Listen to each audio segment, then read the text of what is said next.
गाती गोसाउनी गुंजित जैठाम। हम मैथिल छी मिथिला के,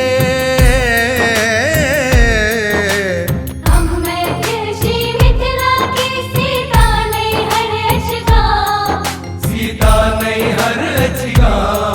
हमर मिथिला महान, हमर मैथिली महान, हमर मिथिला महान, हमर मैथिली महान।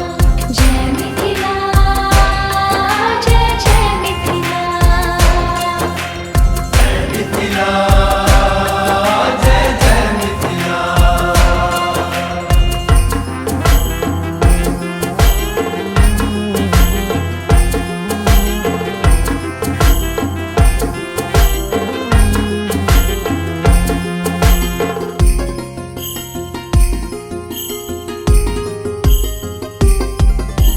तपोभूमि ज्ञान भूमि सा महिमा मंडित भूभाग। धराधर सौ सिया जन्म ली, मिथिले के हंसों भाग।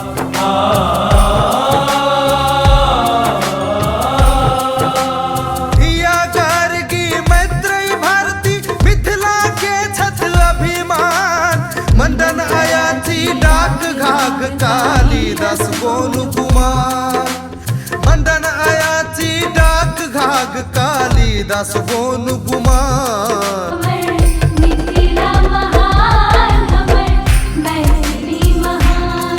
अमर मिथिला महान, हमर मैथिली महान। जय मिथिला, जय जय मिथिला।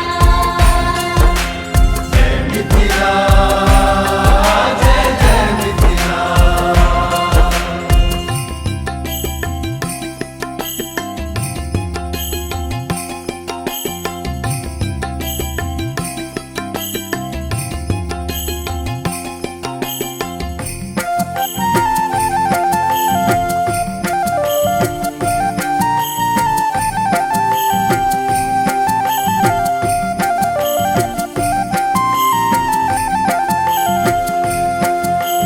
इंद्रधनुषी संस्कृति हमर अछि अनेको अमर गाथा।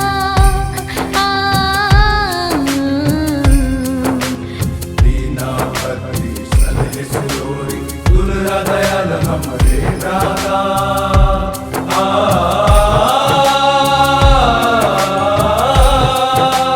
अपने स्वयंभू उगना बनकर आयल छला जैठाम। कण कण में अछि रचल बसल वही विद्यापति के तान।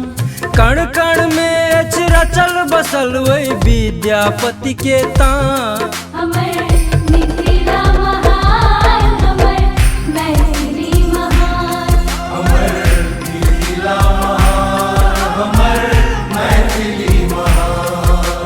जय मिथिला, जय जय मिथिला।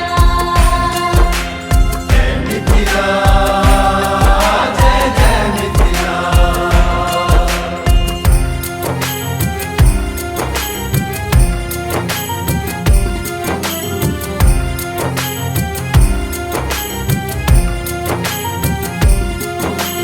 पावन भूमि ऐ मिथिला पर बुद्ध महावीर एला।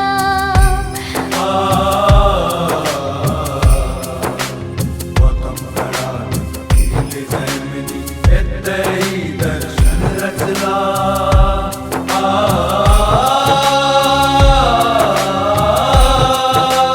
गंगा कोसी कमला गंडक बहे बागमती बलान। शस्य श्यामल धरा हमर अन्नपूर्णा करत कल्याण। शस्य श्यामल धरा हमर अन्नपूर्णा करत कल्याण।